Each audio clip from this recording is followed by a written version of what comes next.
binabaliwala ko lang. Alam mo, kaya maigi pa sa ibang tao eh. Kaya sa inyong kamag-anak ko eh. Kasi kayo, tumulong kayo sa akin, susumbatan nyo ba ako? Pero Sa ibang tao, hindi. Pero tumulong sa akin, ibang tao. Dapat wag kayo ganun. Diba? Dati kasi wala kaming bitaw eh.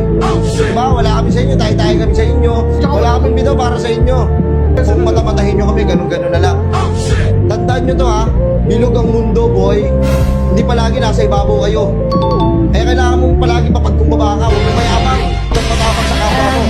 Dahil lahat ng to, pahiram lang. Hindi mo kailangan magbalaki sa tao. Huwag kang mapagpataas. Ha? Hindi mo kailangan magyabang. Hindi mo kailangan isabihin kung ano ka, kung ano meron ka. Keep your mouth shut.